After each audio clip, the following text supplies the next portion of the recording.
Hello दोस्तों, सबसे पहले आपको मेरा प्यार भरा नमस्कार और आपके माता पिता को मेरा प्रणाम। दोस्तों, आज हम आपके लिए हिंदी की टॉप 20 क्वेश्चन की क्लास लेकर आए हैं जो आगामी परीक्षाओं में बहुत ही महत्वपूर्ण सिद्ध होगी। ऐसे प्रश्न चुनिंदा प्रश्नों को छांटकर हम लाते हैं जो हमेशा हर एग्जाम में आपको मिलेंगे, चाहे वो एस्टेट का हो, यूपी टेट का हो, यूपी पुलिस का हो और यूपी टीएसपीएससी की कोई भी परीक्षा हो और केंद्र की परीक्षाएं, स्टेट लेवल की परीक्षाएं, सभी में ऐसे प्रश्न आते हैं। उन प्रश्नों को मैं आपके लिए चुनकर लाया हूं। तो दोस्तों, क्लास को शुरू करने से पहले मैं आपको फिर एक बात याद दिलाना चाहूँगा कि आप कॉपी और पेन लेकर हमेशा बैठे और मैं जो भी आपको पढ़ाता हूँ हर प्रश्न को आप नोट करते जाएं और लिखने से ज्ञान जो है वो स्थायी होता है। तो चलिए दोस्तों, आज का पहला प्रश्न स्क्रीन पर ये रहा। चित्रधार के रचनाकार हैं जयशंकर प्रसाद, दिनकर, कृष्णदास अज्ञे। दोस्तों, बहुत ही फास्ट क्विक अपना आंसर टिक करें, आपको समय 5 सेकंड का दिया जाता है। तो इस प्रश्न का सही उत्तर है चित्रधार के रचनाकार हैं Jaishankar Prasad. Option A is right answer. चलिए दोस्तों, इसमें आपको थोड़ी सी एक्स्ट्रा नॉलेज प्रोवाइड कराना चाहेंगे। जयशंकर प्रसाद को छायावाद का जनक भी कहा जाता है। दिनकर जो है ये द्वितीय राष्ट्र कवि हैं। ठीक है दोस्तों, तो चलिए अगले प्रश्न पर चलते हैं। प्रेमचंद की कौन सी कृत अंग्रेजों द्वारा जब्त कर ली गई थी? कायाकल्प, सोजे वतन, निर्मला, ईदगाह। तो दोस्तों, बहुत ही फास्ट क्विक अपना आंसर टिक करें। इस प्रश्न का सही उत्तर है Soz e Watan. Option B is right answer. अंग्रेज सरकार ने प्रेमचंद का जो उनके द्वारा लिखी गई जो है कृति सोजे वतन को जब्त कर लिया था। और एक्स्ट्रा नॉलेज में आपको बताना चाहें, कायाकल्प जो है ये जयशंकर प्रसाद की है, निर्मला जो है ये प्रेमचंद का है, ईदगाह है प्रेमचंद की। चलिए दोस्तों, अगले प्रश्न पर चलते हैं। ये रहा अगला प्रश्न। हिंदी का पहला पत्र उदंड मार्तंड का प्रकाशन कहाँ से हुआ था? इलाहाबाद से, बनारस से, दिल्ली से, कलकत्ता से। दोस्तों, बहुत ही फास्ट क्विक अपना आंसर टिक करें। इस प्रश्न का सही उत्तर है Calcutta. Option D is right answer. चलिए दोस्तों, अगले प्रश्न पर चलते हैं। उत्तर अपभ्रंश को पुरानी हिंदी कहने वाले प्रथम विद्वान थे? हजारी प्रसाद, रामचंद्र शुक्ल, राम कुमार वर्मा, चंद्र शर्मा गुलेरी। दोस्तों, बहुत ही फास्ट क्विक अपना आंसर टिक करें। इस प्रश्न का सही उत्तर है Chandra Sharma Guleri. Option D is right answer. चलिए दोस्तों, अगले प्रश्न पर चलते हैं। अज्ञेय अपभ्रंश व्याकरण के रचयिता हैं? हेमचंद्र, विद्यासागर, धनपाल, अज्ञेय। दोस्तों, बहुत ही फास्ट क्विक अपना आंसर टिक करें। इस प्रश्न का सही उत्तर है Hemchandra. Option A is right answer. चलिए दोस्तों, अगले प्रश्न पर चलते हैं। प्रभावती किसकी रचना है? प्रियदर्शन की है, रामकुमार वर्मा की, हजारी प्रसाद द्विवेदी की है, निराला की है। दोस्तों, बहुत ही फास्ट क्विक आंसर अपना टिक करें। इस प्रश्न का सही उत्तर है निराला। एक्स्ट्रा नॉलेज में आपको बताना चाहेंगे दोस्तों, निराला जो हैं इनको क्रांतिकारी कवि भी कहा जाता है। इनका पूरा नाम है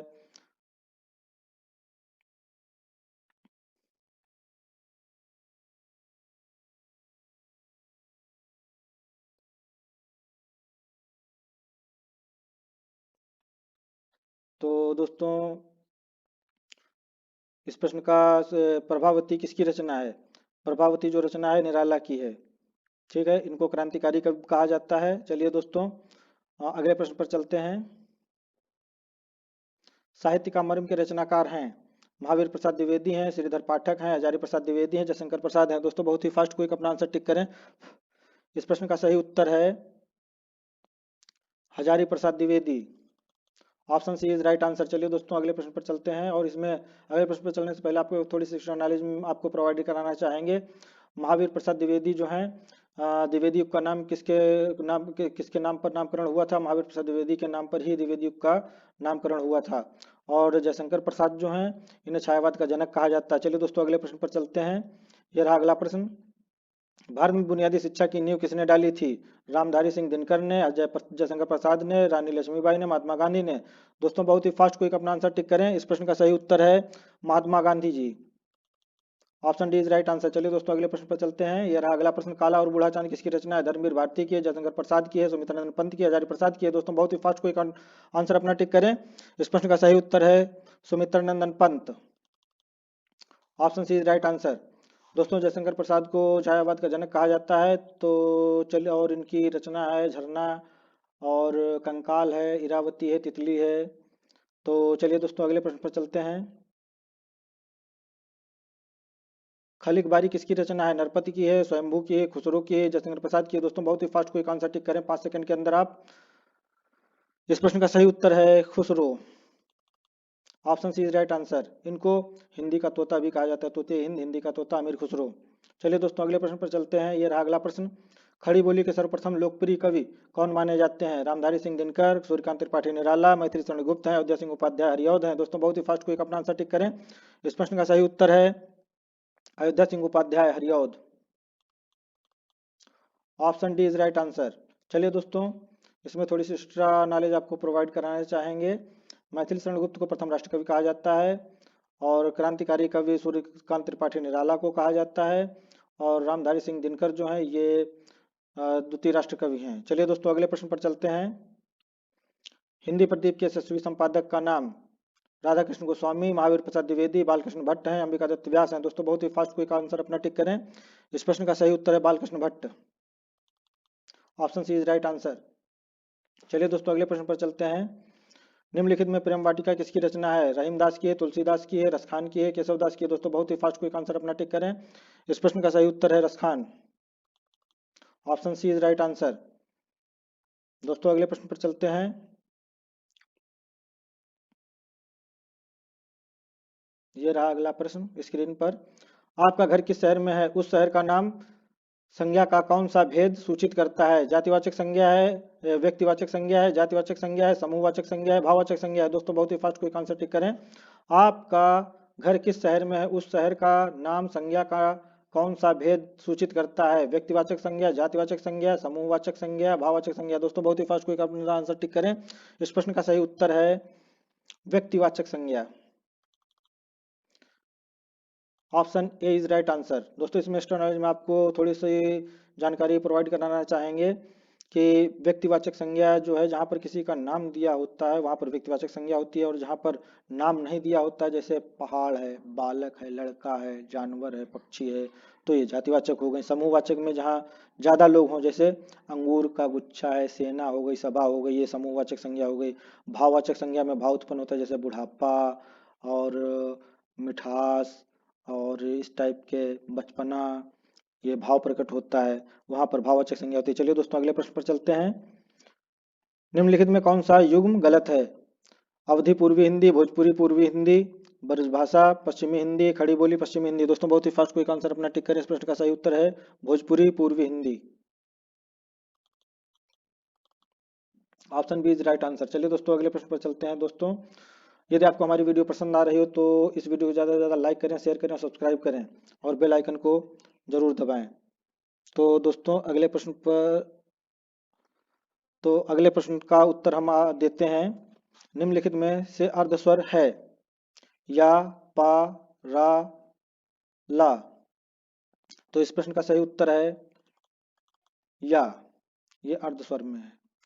ठीक है दोस्तों अगले प्रश्न पर चलते हैं। Option A is right answer. Next प्रश्न पर चलते हैं। निम्नलिखित में कौन सा शब्द स्त्रीलिंग नहीं है? झुरमुट, अंत्येष्टि, इच्छा, निराला। तो इस प्रश्न का सही उत्तर है, स्त्रीलिंग और पुल्लिंग पहचानने की सबसे आसान ट्रिक है, उसको आप उच्चारण करके देख लीजिए, मालूम हो जाएगा। अपने शब्द में बोलकर देख लीजिए ये स्त्रीलिंग है पुल्लिंग है, पता चल जाएगा। तो अंत्येष्टि देखिए स्त्रीलिंग है, इच्छा स्त्रीलिंग है और निराला जो है ये पुल्लिंग है। तो और झुरमुट जो है ये भी पुल्लिंग है और निराला भी पुल्लिंग है दोस्तों।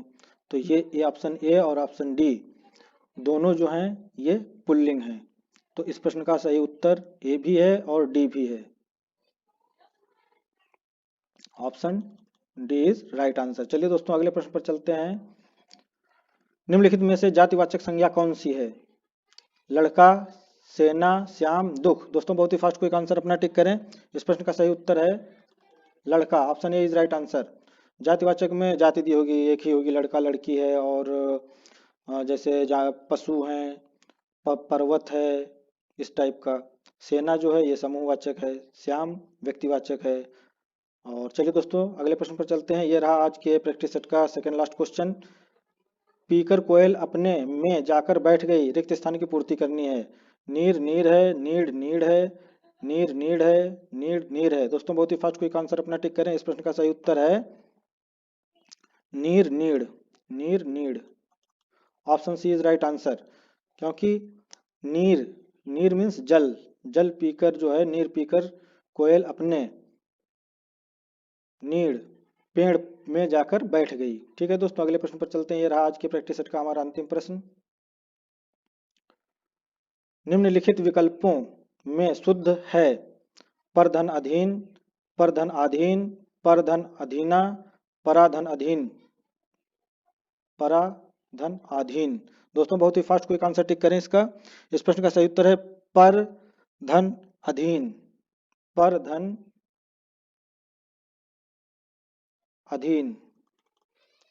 Option A is right answer. तो दोस्तों हमें उम्मीद है कि आपको हमारी क्लास पसंद आ रही होगी। तो यदि आपको हमारी क्लास पसंद आ रही है तो दोस्तों इसे ज़्यादा से ज़्यादा लाइक करें, शेयर करें, सब्सक्राइब करें और बेल आइकन को ज़रूर दबाएं। तो दोस्तों यदि आपका प्यार और सहयोग हमें इसी तरह मिलता रहा तो हम आपके लिए बेहतरीन से बेहतरीन क्लासें हमेशा प्रोवाइड कराते रहेंगे और आपके जीवन में जो है बहुत बड़ी खुशियाँ आपके और आपके माता पिता को भी जीवन में खुशियाँ ऐसी आ जाएंगी कि आप किसी भी एग्ज़ाम को आप यदि क्रैक कर जाएंगे और एक सरकारी सीट आपको मिल जाएगी तो आपके माता पिता का जीवन जो है वो सफल हो जाएगा। इससे आपके घर में खुशियाँ आएंगी और आपके माता पिता को इससे बड़ा सुख और कुछ नहीं मिल सकता है। वो आपके भविष्य को लेकर काफ़ी चिंतित रहते हैं। तो दोस्तों आप अपना ऐसे ही सहयोग बनाए रखिए और हम आपके लिए अच्छी अच्छी क्लासें हमेशा प्रोवाइड कराते रहेंगे। तो आज की क्लास जो है यहीं पर समाप्त करते हैं। अगली क्लास में फिर हम आपसे कल मिलेंगे। हिंदी है हम वतन, हिंदुस्तान हमारा, हम बुलबुलें हैं इसकी, ये देश का हमारा। जय हिंद, जय भारत।